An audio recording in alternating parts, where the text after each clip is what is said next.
Shalom, shalom. Karibu katika podcast yangu. Mimi ni Apostle Francis Goel. Maneno ya Mungu anasema roho ndiyo itiayo uzima, mwili haufai kitu. Maneno haya niliyoambia ni roho tena uzima. Jumbe wangu leo ni mtende wa Debora. Mtende wa Debora. Neno la Mungu anasema katika kitabu kile cha Waamuzi sura ya 4 na mstari wa 5, naye alikaa chini ya mtende wa Debora kati ya Rama na Betheli katika nchi ya vilima ya Efraim. Wana wa Israeli wakakwea kwake awaamue. Baada ya kufa kwa Ehudi aliyekuwa ni mwamuzi wa Israel, wana wa Israeli wakafanya maovu machoni pa Bwana, naye Bwana akawauza na kuwatia chini ya mkono wa Yabini ambaye ni mfalme wa Kanani na Sisera aliyekuwa amiri wa jeshi lake. So tunaona Sisera alikuwa na magari ya chuma, alikuwa na, kwa wakati ule alikuwa ana operate kwenye highly advanced technology ya kivita au ya kijeshi. Walikuwa na jeshi imara na lilikuwa lina nguvu kuliko wana wa Israeli.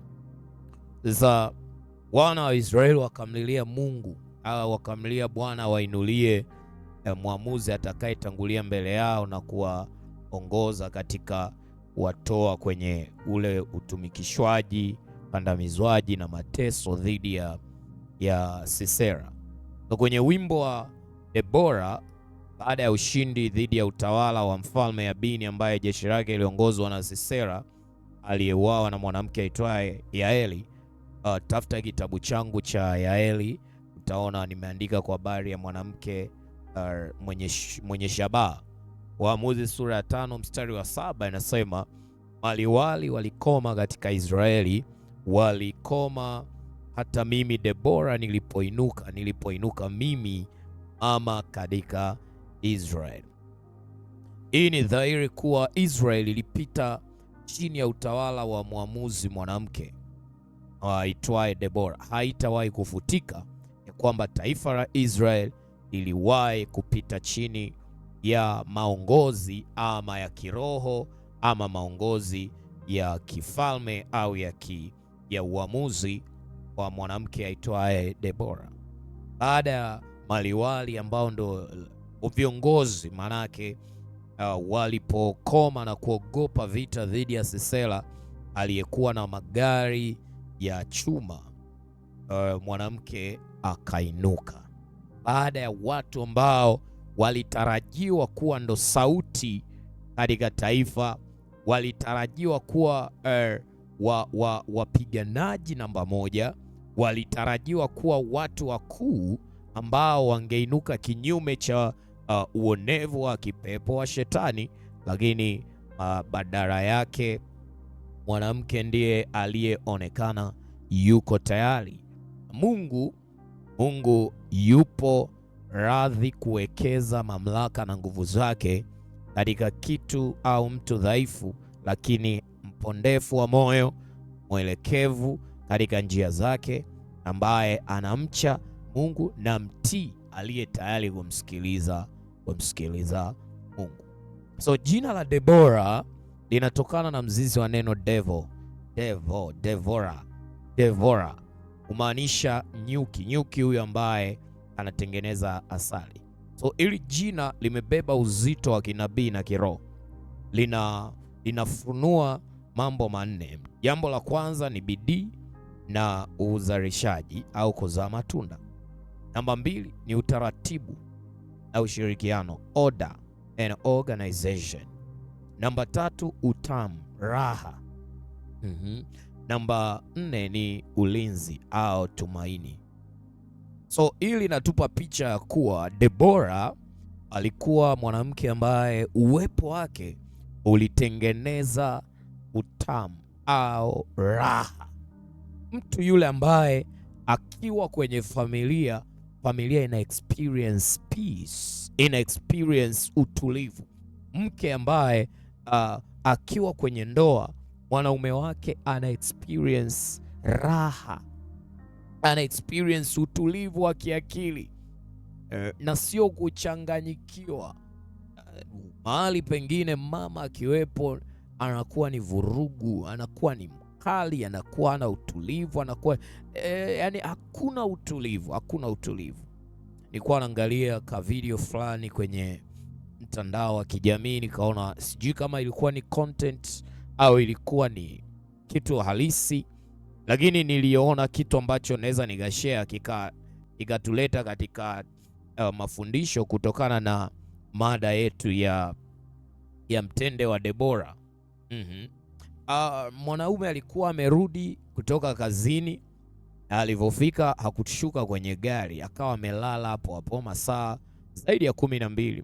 Huenda labda alilala mpaka kesho yake au alilala asubuhi mpaka jioni, lakini mwanamke akaonekana analalamika, ila alikuwa na record, maana yake ilikuwa ni content. Anambia, kwa nini hujaingia ndani? Lakini mwanamume alikuwa anaongea very calm. Mwanamke alikuwa anaongea kama mashine ya kutengeneza kokoto au zege, lakini mwanaume alikuwa very calm na anamwambia mimi hapa nimetulia. Nikajifunza kitu. Maandiko yaliposema kukaa nyumba moja na mwanamke mwenye kelele au mwenye machafuko ilivyo ngumu. So maana yake ni nini? Unaangalia jina la Debora, mojawapo ya maana ya neno ya jina la Debora ni utamu, kwa kutokana na nyuki anatengeneza asali pia, pamoja na kuuma kwake na ukali wake na nguvu alionayo katika ushirikiano wake wa kumshambulia adui au kujilinda au kulinda mali yake na usalama wake, lakini nyuki anatulisha asali. Manake Debora alikuwa sio tu mwanamke mwepesi kama unavyofikiria. Watu wengi wanahisi ukiwa na tabia ya kuwapa wengine raha au utulivu unatakiwa uwe dhaifu. No, you can be strong and sweet. You are a woman. Wewe ni mwanamke ambaye ni imara, hodari, na pia unaleta radha ya utulivu kwenye familia yako na watu wako. So kwa Debora ulikuwa unapata nini? Unapata utamu, mpangilio, hekima na hakikisho la ulinzi kwa watu wake. Alikuwa na mamlaka ya kukabili uovu na uonevu wa maadui wana Israeli wakati wanaume walikuwa wanaogopa. Soma story ya Waamuzi sura ya 4 yote na sura ya 5 utaelewa. So Debora hakuwa mwamuzi tu, alijulikana kama nabii mke.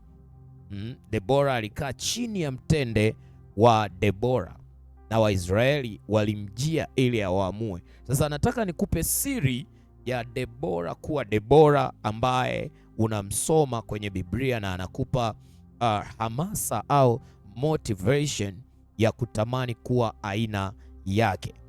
Debora hakuwa tu motivation kwa wanawake, bali ni motivation even kwa watumishi wa Mungu, kwa viongozi. Shule au mtaala wa Debora unatakiwa kufundishwa vizuri. Katika kitabu changu cha Inuka Debora kuna kitu ambacho nimekiweka pale kikubwa na cha msingi sana. Mtende wa Debora unawakilisha haki na kuzaa matunda na ustawi. Soma katika kitabu kile cha Zaburi 92, nafikiri Zaburi 92 na mstari wa 12. Neno la Mungu pale linazungumza, mwenye haki atastawi kama mtende, atakuwa kama mwelezi wa Lebanoni, atastawi kama mtende. So Debora aliketi chini ya mtende. Inatupa picha ya mtu aliyethibitika katika haki na picha ya mtu aliyekuwa amefanikiwa. Debora hakuwa tu mtu ambaye amekaa tu. No, she was a very successful woman. Naweza kumchukulia Debora kama a weak entity, but no, mwanamke mpaka awe na ushawishi wa kujiwa na kadamnasi au jamii au taifa lije kwake ili kusikiliza sauti ya Mungu. She was not a normal being. So Debora alikuwa amekaa mahali ambapo palikuwa panampa uvuli, mwelekeo, na alikuwa anasikia sauti ya Mungu na akawa mwamuzi kwa wengine. Isaya 54 mstari wa 14 sema, utathibitika katika haki, utakuwa mbali na kuonewa, kwa maana hutaogopa. Unasikia? Alafu anasema na mbali na hofu, kwa maana haitakukaribia. Utathibitika katika haki. In righteousness shall thou be established. So Debora aliketi chini ya mtendo wa Debora. Waisraeli walikuwa ya kwake ili awaamue. Hii ni mamlaka ambayo haitafuti kutambuliwa au kujulikana na watu. Mungu akimthibitisha na kumtambulisha mtu, watu wanatafuta hekima, na neno la Bwana inapatikana kwenye ukomavu wa mtu huyu. Somo Wafalme wa Pili sura ya 3 mstari wa 12. Yehoshafati akasema, neno la Bwana analo huyu. Basi mfalme wa Israeli na Yehoshafati na mfalme wa Edom wakamshukia. Mfalme Yehoshafati alipokutana na mfalme wa Israeli na mfalme wa Edom, ambaye ni wa kabila la Esau ndugu yake Israeli au Yakobo, wakipanga kwenda kuwashambulia maadui zao wa kivita, aliuliza watumishi kama kuna nabii katika Israeli. Ndipo akamtaja Elisha aliyekuwa akimtumikia Eliya Mtishibi, naye akasema, neno la Bwana analo Elisha. Hii ni ishara ya unyenyekevu, kutii, uchaji na kutambua mamlaka ya Mungu wa kweli. Alikuwa ni mfalme anayelindwa na majeshi, na wangeweza kujiamini kwamba wanaunganisha majeshi ya falme tatu, lakini bado alitaka kusikia neno la Bwana.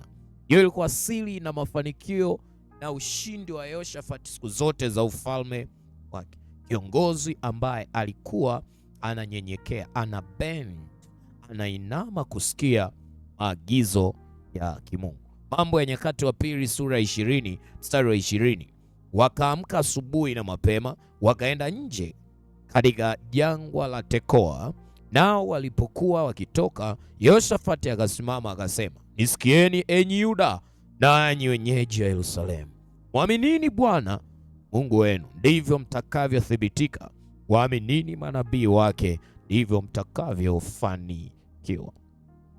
Mtende wa Debora ulikuwa kati ya Rama na Betheli katika nchi ya vilima ya Efraimu. Nataka nikupe ufunuo hapa wa kila kitu ambacho unaona kimeandikwa kwenye Biblia. Watu wengi wanaisoma Biblia kihistoria, wanaisoma kijiografia, wanaisoma kiphysics. Unaweza kuisoma Biblia katika namna yoyote unayoielewa, lakini huwezi kuitafsiri Biblia katika namna yoyote unayoisoma. You need the revelation. Unahitaji ufunuo wa kimungu. Rama humaanisha kuinuka, ni eneo liloinuka au kuwa juu au kuinuliwa juu au mtazamo wa juu. Debora alikaa katika mtende wa Debora uliokuwa kati ya Rama na Betheli, na watu wakakwea kwake ili awaamue. Hii inatoa picha mtu anayekaa katika mahali pa juu kiroho, au anayekaa katika eneo lililoinuka, au aliye na mtazamo wa juu.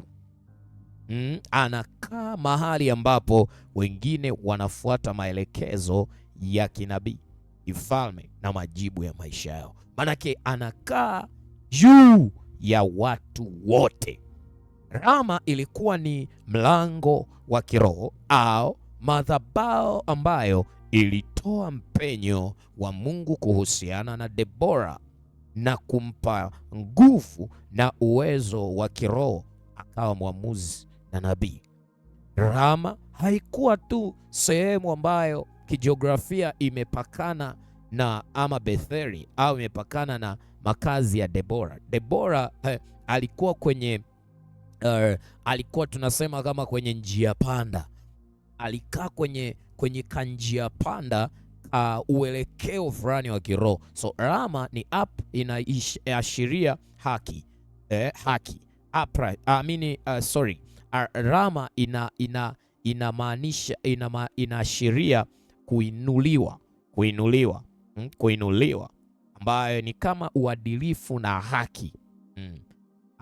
Lakini Betheli humaanisha nyumba ya Mungu. Kwa maana Yakobo alikutana na Mungu akasema, hakika Bwana yupo mahali hapa. So Betheli huashiria uwepo wa Mungu, mahali pa kukutana na Mungu au nyumba ya Mungu au mahali pa makazi ya Mungu. So siri ya Rama ni kuinuliwa na Betheli ni nyumba ya Mungu. Hivyo mtendo wa Debora ulikuwa kati ya mahali pa juu na nyumba ya Mungu. Hapa ndipo nabii mke Debora alipowahudumia watu wa Mungu na kutoa hukumu. Debora, ufunuo, unabii, mamlaka na siri ya mamlaka na ushawishi wake ilitokea mahali hapa au kwenye vitu viwili. Moja, madhabahuni au mahali pa juu. Sasa mahali pa juu ni tafsiri au ni lugha nyingine ya kumaanisha madhabahu au lango la kiroho ambapo Debora alikuwa akipokea siri za kimungu. Pili, uweponi mwa Mungu au kwenye makazi ya Mungu. Maanake Debora alidumu au aliketi kwenye uwepo wa Mungu mpaka aliposikia maelekezo na mwongozo wa kimungu. Watu wengi tunaendelea mbele, tunaendelea sana katika utendaji, kufanya mambo haya na haya, lakini hatutokei kwenye uwepo wa Mungu. Ni hatari sana kutokea au kutokeza machoni pa watu bila kutokea kwenye uwepo wa Mungu. Ni hatari sana kujionyesha kwa watu bila kutokea kwenye uwepo wa Mungu. Watu wakubwa wote kwenye Biblia unaowaona walifanya kazi ya Mungu mpaka wakatimiza kusudi lao, ni watu ambao walikuwa wanatokea kwenye uwepo wa Mungu na kusimama kwa watu. So Debora aliweka pembe yake, siri ya nguvu zake katika huduma ya unabii na uamuzi katika maeneo sahihi ya kiroho. Alikuwa na Rama na Betheli, ambayo Rama iliwakilisha kuinuliwa na mtende humaanisha haki, kuzaa matunda au stawi, na Betheli uwepo wa Mungu. So uinuliwaji wa kweli kwenye huduma, mamlaka, biashara au maisha unapaswa kuzaa maisha yaliyonyooka na yenye matunda ndani ya uhusiano na Mungu, kiasi kwamba wengine wanaweza kuja kupata hekima na mwelekeo. Debora hakukimbilia watu ili kutafuta mamlaka. Watu walikuja kwake kwa sababu kulikuwa na kitu ndani yake kilichohitajika kwenye maisha yao. Watu hawatufuati kama hakuna kitu wanachokihitaji tunacho. Yes, mara zote watu hufuata neema, hufuata ishara ajabu, hufuata hekima, hufuata majibu. Ndio maana Biblia inasema na ishara hizi zitafuatana na hao waaminio. So issue sio kuamini, but hakikisha ishara zinafuatana na wewe, kwa sababu kama ishara zifuatani na wewe, watu hawatakufuata. So Debora, tunaona hapa siri. Kuna tofauti kati ya kutafuta jukwaa na kujenga kiwango cha kiroho ambacho watu wanakuja kutafuta majibu. So Efraim ni eneo la uzao au fruitfulness. Debora alikuwa katika vilima vya Efraim. Efraimu anatokana na wazo la kuzaa na kuongezeka. Mwanzo 41 mstari wa 52. Mungu anapomwinua mtu lengo si kumfanya awe maarufu, lengo ni kumfanya awe na matunda au uzao, awe imara katika nyumba ya Mungu na awe msaada wa kiroho kwa wengine. So Debora hakukaa katikati ya Rama na Betheli kwa bahati tu. Kulikuwa na kanuni ya kiroho aliyoigundua. Rama humaanisha kuinuliwa, plus jumlisha Betheli uwepo wa Mungu, jumlisha matunda Efraim, yaani kustawi, mafanikio, ndipo unajumlisha hukumu au unabii. So jambo la msingi ni Rama bila Betheli inaweza kuwa kuinuliwa bila uwepo wa Mungu, na Betheli bila Rama inaweza kuwa uwepo bila kukua katika kiwango cha mamlaka.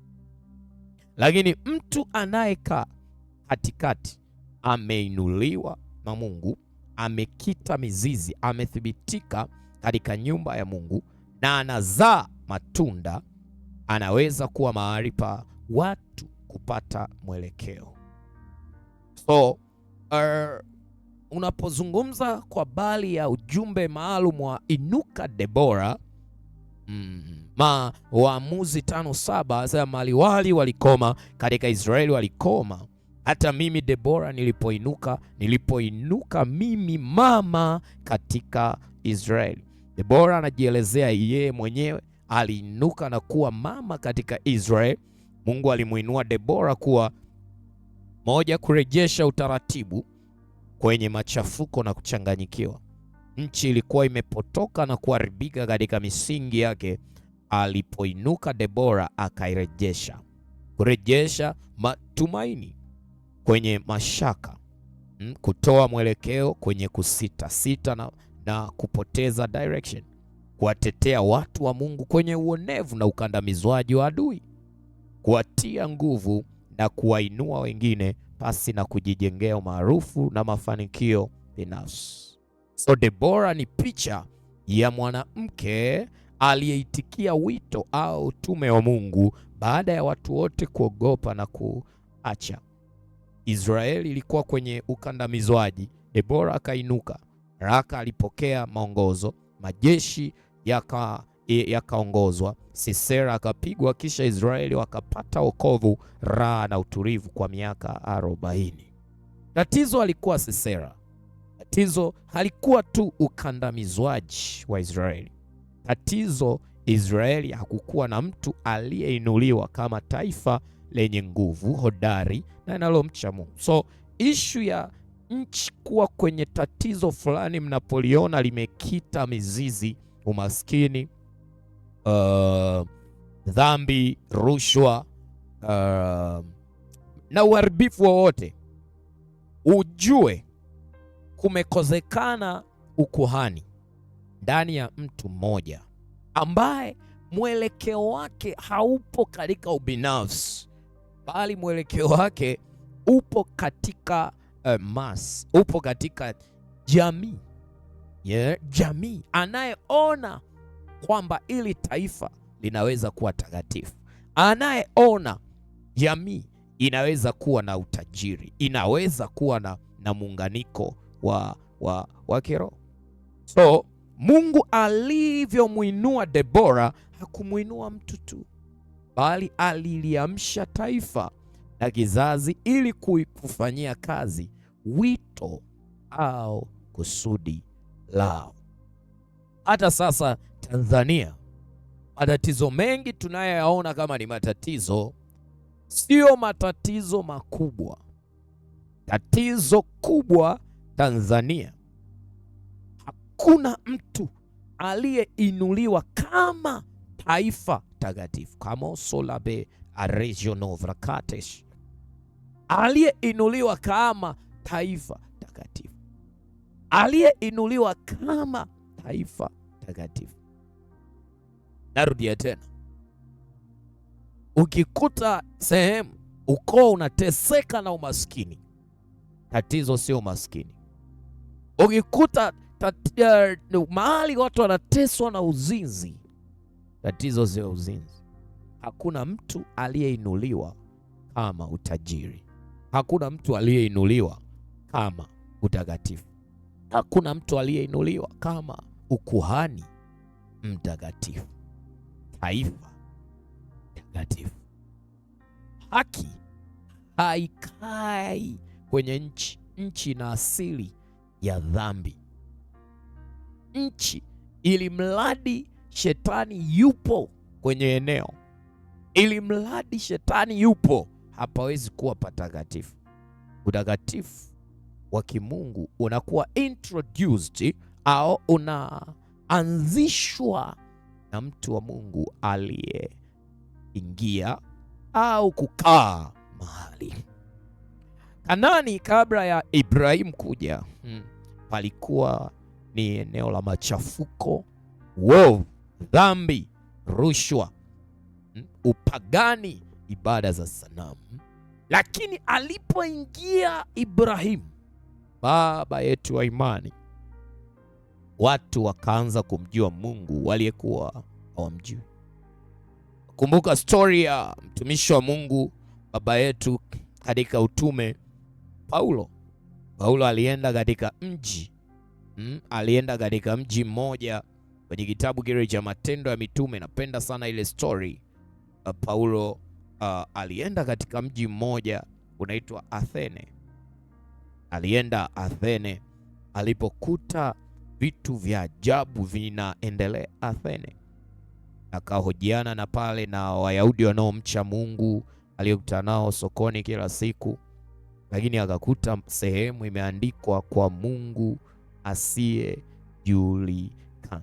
Kwa sababu nilipokuwa nikipita huku na huko na kuyaona mambo ya ibada yenu, naliona madhabahu iliyoandikwa maneno haya, kwa Mungu asiyejulikana.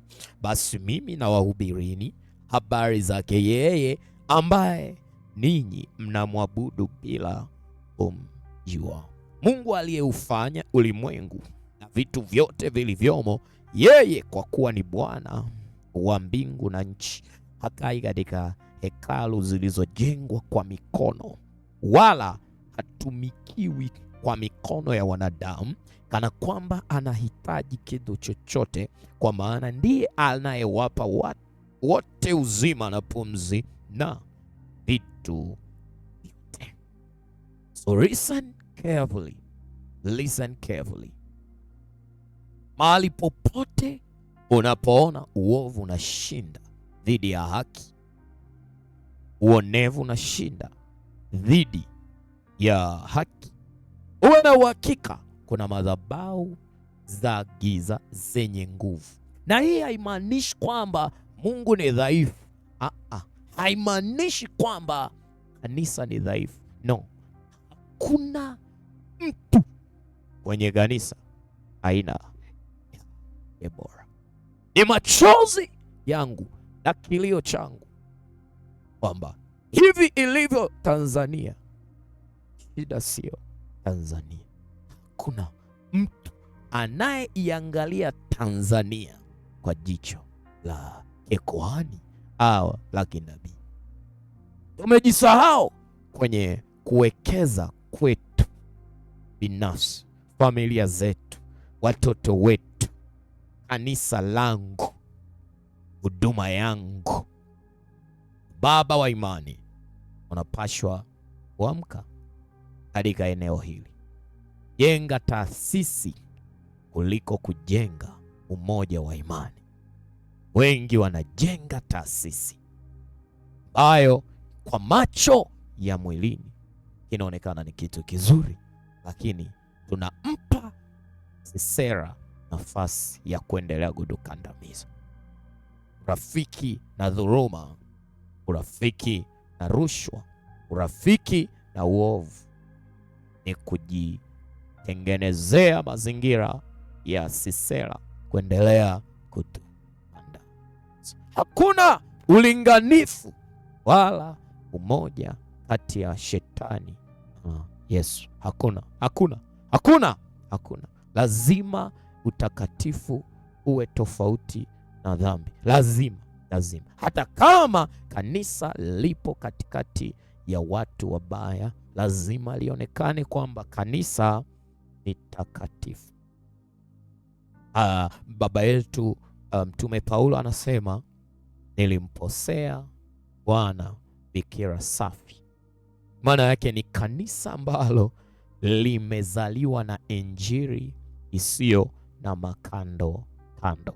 Ni familia ambayo baba na mama mnaanzisha mahusiano au mnaanzisha malengo ya kifamilia katika utakatifu. Mungu anakuwa baba yenu na nyie mnakuwa mtoto wa Mungu. Tunahitaji makanisa ambayo msingi wake ni neno la Mungu. Msingi wake hauko intruded, haujachakachuliwa. Tupo kwenye mifumo ya makanisa na dini ambazo mifumo yake imechakachuliwa, imekuwa imechakachuliwa. Danieli, Meshaki, Shadrach na Abednego walimwomba yule mkuu wa matowashi aliyekuwa anawasimamia asiwalishe chakula kilicho najisi, bali awajaribu kwa mtama na maji. Watu hawa hawakuishi katika ulimwengu na sayari hii yetu, waliishi katika mahali pa juu. Waliwaza, mtazamo wao ulikuwa ni kutokumtenda Mungu dhambi.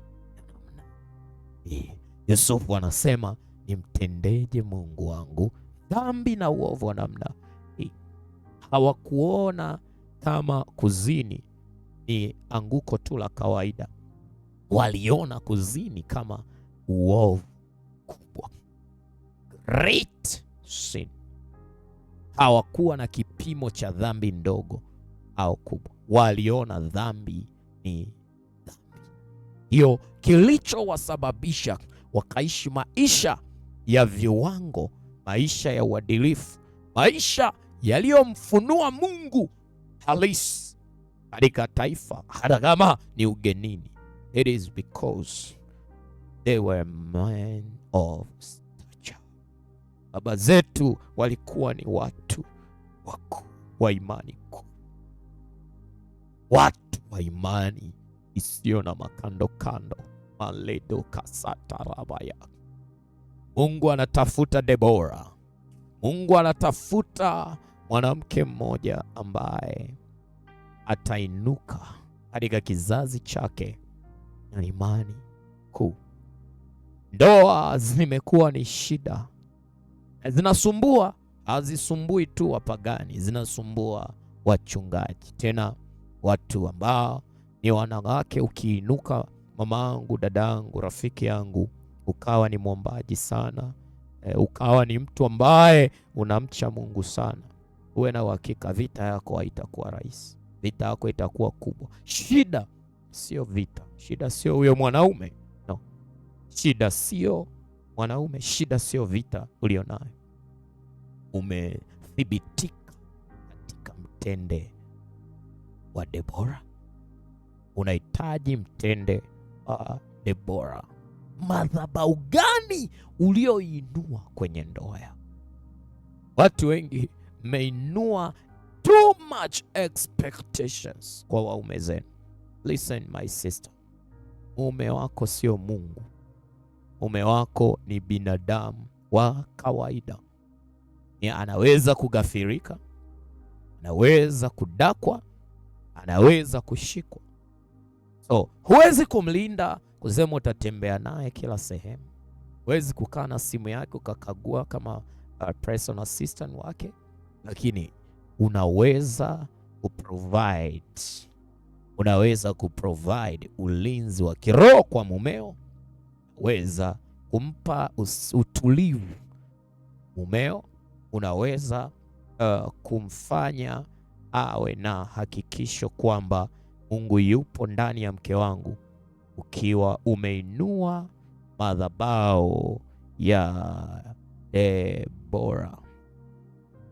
So kama ilivyo jina la Debora humaanisha nyuki, wakati huduma yake ya uamuzi na unabii pia ilikuwa inatengeneza kitu kitamu kama asali, hekima, raha, amani, wokovu na utulivu. So ujumbe huu ni maalum kwa kila mwanamke ambaye unasubiri mtu ainuke ili akutoe hapo, awe majibu au kusaidia kufanikiwa na kukupa ustawi. Inuka katika eneo lako la kiroho. Inuka katika mtazamo. Inuka katika tabia. Inuka. Tambua mahali unapotakiwa kuthibitika. Simama hapo. Sikiliza maagizo ya Mungu. Waamshe walio karibu yako. Ikabiri kinachowatesa watu wa Mungu na uwaongoze watu wako kwenye ushindi na wape raha. Kuinuka kwa Debora ni ishara ya kuja kwa ukombozi na raha kwenye familia, mji, kanisa na taifa. God bless you. Mungu akakuinue na kukupa roho na vazi na nguvu, pembe ya Debora. This is Apostle Francis Goel. Usiache kusikiliza 120 podcast kila siku. God bless you.